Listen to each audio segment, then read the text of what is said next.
వాస్తవాలు ఇలా ఉంటే చంద్రబాబు నాయుడు గారు ఇప్పుడు భయపెట్టి బెదిరించి తప్పుడు సాక్ష్యాలు సృష్టించి తప్పుడు వాంగ్మూలాలను సృష్టించి అరాచకంగా చంద్రబాబు నాయుడు గారు వ్యవహరిస్తూ ఉన్నాడు. బ్రేవరేజెస్ కార్పొరేషన్స్లో పనిచేస్తూ ఉన్న సత్యప్రసాద్ అనే వ్యక్తి ఒక సాధారణ ఉద్యోగి, సూపరింటెండెంట్ స్థాయి. ఎంతమంది సూపరింటెండెంట్ ఉంటారో తెలుసా ఎక్సైజ్ డిపార్ట్మెంట్లో? పదుల సంఖ్యలో ఉంటారు. ఒక సాధారణ స్థాయి ఉద్యోగి. అనూష అని ఇంకొక అమ్మాయి ఎవరు, ఆమె చిన్న క్లరికల్ ఉద్యోగి, అది కూడా అవుట్ సోర్సింగ్ ఉద్యోగి. ఏందండి వాళ్ళని బెదిరించి వాంగ్మూలం తీసుకోవడం.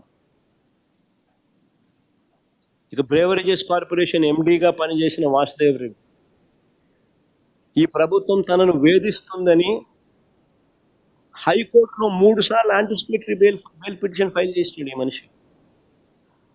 ఈ ప్రభుత్వం తనను వేధిస్తూ ఉందని, హెరాస్ చేస్తూ ఉందని 3 సార్లు యాంటిసిపేటరీ బెయిల్ పిటిషన్ హైకోర్టులో ఫైల్ చేసినాడు. ఇలాంటి వ్యక్తిని బెదిరించి భయపడిచ్చి చివరికి లొంగ తీసుకుని, ఇలాంటి వ్యక్తి మళ్ళీ స్టేట్మెంట్ ఇచ్చిన తర్వాత ఈయన సెంట్రల్ గవర్నమెంట్కి మళ్ళీ వెనక్కి వెళ్ళిపోవడానికి ఎన్ఓసి ఇచ్చారు. అంతవరకు ఎన్ఓసి బ్లాక్ చేసి, ఇలాంటి వ్యక్తులు ఇచ్చే స్టేట్మెంట్కి ఏం వాల్యూ ఉంటుంది? బెదిరిస్తున్నారు, భయపడిస్తున్నారు, ఎన్ఓసీలు ఆపుతున్నారు. ఆయన నన్ను బెదిరిస్తున్నాడు అని హైకోర్టులో యాంటిసిపేటరీ బెయిల్ పిటిషన్ 3 సార్లు వేసుకున్నా కూడా దిక్కు దివానం లేదు. అలాంటి వ్యక్తులు ఇచ్చే స్టేట్మెంట్కి ఏం వాల్యూ ఉంటుంది? ఇంకొక ఆయన విజయసాయి రెడ్డి, చంద్రబాబుకు లొంగిపోయిన మరో వ్యక్తి. రాజ్యసభ సభ్యుడిగా 3.5 సంవత్సరం తనకు టర్మ్ ఉండగా చంద్రబాబు నాయుడు గారు కూటమికి మేలు చేసేందుకు ఆయన రాజ్యసభ సభ్యత్వానికి ఆయన రాజీనామా చేశాడు. వైఎస్ఆర్సీపీకి ఎమ్మెల్యేల బలం లేదు, మళ్ళీ రాజ్యసభకు వైఎస్ఆర్సీపీ పంపించే అవకాశం ఉండదు అని తెలిసి, తన రాజీనామా వల్ల చంద్రబాబు నాయుడు గారి కూటమికి మేలు జరుగుతుందని తెలిసి తన 3.5 సంవత్సరం టర్ము ఆ కూటమికి తాను ప్రలోభాలకు లోనై అమ్మేసి, అలాంటి వ్యక్తి ఇచ్చే స్టేట్మెంట్లకు ఏం వాల్యూ ఉంటుంది? అటువైపు నుంచి మనం కూడా ఇటువైపున ఏమన్నా తీసుకొని ఇటువైపున తీసుకొని ఇదే మాదిరిగానే చెప్పిస్తే వాల్యూ ఉంటుంది? మరో నిందితుడిగా చెప్తా ఉన్న రాజ్ కసిరెడ్డి, అసలు ఈయనకు బెవరేజెస్ కార్యకలాపాలకు ఏం సంబంధం? అసలు ఈయనకు బెవరేజెస్ కార్పొరేషన్కు సంబంధించిన వ్యవహారాలకు ఏం సంబంధం?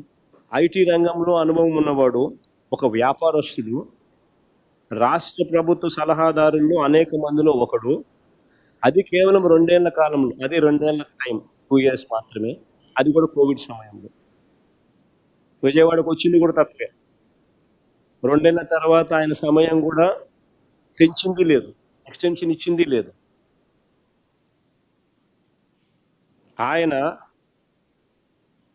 ఆయన ప్రస్తుత టీడీపీ ఎంపీతో, ప్రస్తుత తెలుగుదేశం పార్టీ విజయవాడ ఎంపీతో తన సన్నిహిత సంబంధాలు ఏ స్థాయిలో ఉన్నాయనంటే, ఇద్దరు కలిసి వ్యాపారాలు కూడా చేస్తూ ఉన్నారు. ఇద్దరు కలిసి వ్యాపార సంబంధాలు కూడా ఉన్నాయి. ఇద్దరు కలిసి డైరెక్టర్లుగా ఉన్న కంపెనీలు ఉన్నాయి. ఈ వ్యక్తి అయితే తెలుగుదేశం పార్టీకి సంబంధించిన సన్నిహిత సంబంధాలతో కలిసి ఉన్నాడు. ఈ వ్యక్తిని తీసుకొస్తే ఈ వ్యక్తిని సులభంగా ప్రలోభ పెట్టచ్చు అని ఈ వ్యక్తిని తీసుకొచ్చారు. ఈ వ్యక్తి మీద ఒత్తిడి తీసుకొచ్చి ప్రలోభాలు పెట్టి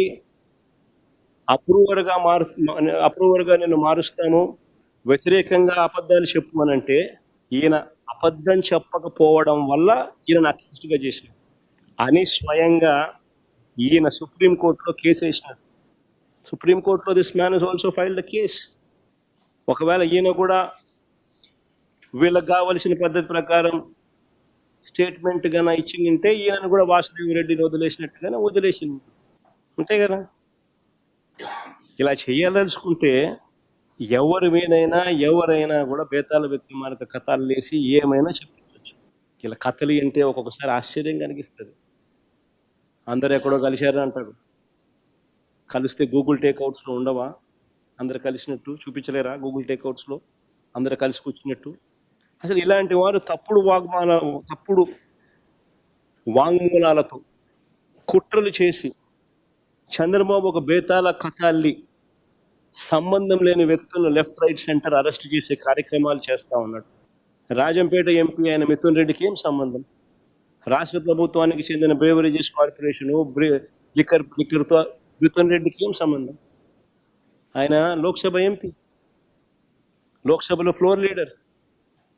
ఆయనకి ఏం సంబంధం ఆంధ్ర రాష్ట్రంతో? వాళ్ళ నాన్న కూడా కనీసం ఈ శాఖ కాదు, ఈ శాఖ మంత్రి కాదు. మరి ఏం సంబంధం మిథున్ రెడ్డికి? అరెస్ట్ చేసిన ధనుంజయ రెడ్డి, ఓఎస్డి కృష్ణమోహన్ రెడ్డి, వీళ్ళిద్దరికి ఏం సంబంధం? అటు ధనుంజయ అన్నకు కానీ కృష్ణమోహన్ అన్నకు కానీ ఏం సంబంధం? అసలు ఒక్క ఫైల్ అయినా సీఎంఓకి వచ్చినట్టు ఒక్క సంతకమైనా చూపించగలుగుతారా అని అడుగుతా ఉన్నా, సవాల్ విసురుతా ఉన్నా చంద్రబాబు నాయుడు. ఒక్క ఫైల్ అయినా సీఎంఓకి వచ్చినట్టు సంతకమైనా చూపించగలుగుతారని అడుగుతా ఉన్నా. ఒక సంతకం. అసలు ధనుంజయ రెడ్డి కనీసం ఎక్సైజ్ శాఖ కూడా చూసేవాడు కాదు. మరి ఏం సంబంధం? ఇంకొక ఆయన బాలాజీ గోవిందప్ప, ఇంకొక ఆయన ఒక మల్టీనేషనల్ కంపెనీ, వికాట్ అనే మల్టీనేషనల్ కంపెనీ, వికాట్ అనే మల్టీనేషనల్ కంపెనీలో వారి గ్రూప్ కంపెనీల్లో, not one company but multiple companies, వారి గ్రూప్ కంపెనీల్లో హోల్ టైం డైరెక్టర్. ఆయన ఏపీలోనే ఉండరు. ఆయన వికాట్ గ్రూప్ కంపెనీల్లో హోల్ టైం డైరెక్టర్. వికా అనేది యూరప్లోనే టాప్ 5 సిమెంట్ కంపెనీల్లో ఒక కంపెనీ. వికాట్. అలాంటి కంపెనీలో హోల్ టైం డైరెక్టర్. వీళ్ళకి టైం ఉండదు. చంద్రబాబు నాయుడు గారు ఈనాడు రాత్రులు వీళ్ళ ప్రకారం మాటలు చూస్తే ఆయన ఏదో ఖాళీగా ఉన్నాడు, నా పనులు చక్కపెట్టేవాడు అని చెప్పి ఏదో రాసుకొచ్చింది. నా పనులు చక్కపెట్టడానికి నా కంపెనీ డైరెక్టర్లు చాలా మంది నాకున్నారు, నా కంపెనీలో పనిచేస్తున్న ఎంప్లాయీస్ నాకున్నారు. ఆయన అసలు వికా అనేది నా కంపెనీ కాదు. రిలయన్స్లో నాకు కొన్ని షేర్లు ఉంటే రిలయన్స్ నాది అయిపోదు. నాకు ఓనర్షిప్ ఉన్న కంపెనీస్ నాకుంటాయి, దాంట్లో ఎంప్లాయీస్ నాకుంటారు, దాంట్లో డైరెక్టర్స్ నాకుంటారు. నేను ఏదైనా పని చేయించుకోవాలంటే వాళ్ళతో చేయించు, నా వ్యాపారాలకు సంబంధించి. అంతే తప్ప నుంచి నా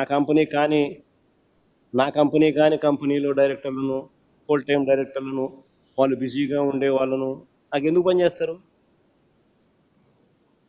కేవలం భారతీయ సిమెంట్స్, జగన్మోహన్ రెడ్డి కొద్ది వాటాలు ఉన్నాయి, ఆ కంపెనీని అప్రతిష్ట పాలు చేయాలి. చేసేది ఏం చేస్తూ ఉన్నారు తెలుసా? ఒక మల్టీనేషనల్ కంపెనీకి you're sending a wrong vibe. It is 5th largest cement company in Europe. 12 దేశాల్లో వాళ్ళకు ఆపరేషన్స్ ఉన్నాయి. ఇప్పటికే జిందాల్ను బెదరగొట్టినారు, సజ్జన్ జిందాల్ని ఇప్పుడే బెదరగొట్టినారు. గిత్వాని అని చెప్పి అధికారులను అరెస్ట్ చేసి ఆ మనిషి వ్యాపారం చేయకపోకుండా ఆంధ్ర రాష్ట్రం అంటే సార్ నమస్కారం పెట్టి ఎవరిని వ్యాపారం చేయొద్దని ఇప్పుడే సజ్జన్ జిందాల్ చెప్తా ఉన్నారు. అరబిందో వాళ్ళు ఇప్పటికీ నమస్కారం పెడతా ఉన్నారు చంద్రబాబు నాయుడు. షిప్పు సీజు అని చెప్పి ఇష్టం వచ్చినట్టుగా వాళ్ళ మీద ఆరోపణలు చేసి లాస్ట్కి షిప్పు పోయింది, సీజు పోయింది, బియ్యము పోయినాయి. వాళ్ళేమో చంద్రబాబు నాయుడు ఇప్పుడు ఆంధ్ర రాష్ట్రంలో ఉంటే నమస్కారం స్వామి మేము వ్యాపారం చేయలేమంటారు. ఇప్పుడు నెక్స్ట్ వీళ్ళు ఈ మల్టీనేషనల్ కంపెనీ ఫ్రాన్స్లో one of the biggest companies, యూరోప్లో టాప్ 5 సిమెంట్ కంపెనీల్లో ఒకటి. వీళ్ళు ప్రపంచానికి చెప్తారు ఆంధ్ర రాష్ట్రం నమస్కారం స్వామి వీడి వ్యాపారాలే వద్దు అని. ఇప్పటికే వీళ్ళ ఎమ్మెల్యేల పుణ్యమా, వీళ్ళ మంత్రుల పుణ్యమా అని చెప్పి ఇప్పటికే కుమారమంగళం బిర్లా అల్ట్రాటెక్ సిమెంట్స్ ఆయన నమస్కారం పెడుతున్నాడు. అసలు ఏదైనా మనం చేసే పనుల వల్ల పరిశ్రమలు రావాలా, వాళ్ళకు ప్రోత్సాహం ఇవ్వాలా. ఎలా వాళ్ళందరినీ ఇబ్బంది పెట్టాలా, ఎలా వాళ్ళ పరువును తీయాలా, ఎలా వాళ్ళందరినీ ఇబ్బందికర పరిస్థితిలోకి నెట్టాలా అని చెప్పి చూస్తే nobody will come to Andhra Pradesh. Dhananjaya Reddy ఒక మచ్చలేని ఆఫీసర్, రిటైర్డ్ ఐఏఎస్, మచ్చలేని ఆఫీసర్. పాపం ఆయన కొడుకు పెళ్లి సంబంధాలు చూస్తున్నాడు, తీసుకొచ్చి ఆయన జైల్లో పెట్టాడు. కృష్ణమోహన్ అన్న ఓ రిటైర్డ్ ఆర్డీఓ, ఓ మచ్చలేని ఆఫీసర్. ఆయన కూడా ఆయన కూతురుకు ఈ మధ్యకాలంలో పెళ్లి ఖాయమైంది. బాలాజీ గోవిందప్ప పాపం ఆయన కూతురుకు ఆయన కూడా ఈ మధ్యకాలంలో పెళ్లి ప్రయత్నాలు మొదలుపెట్టాడు.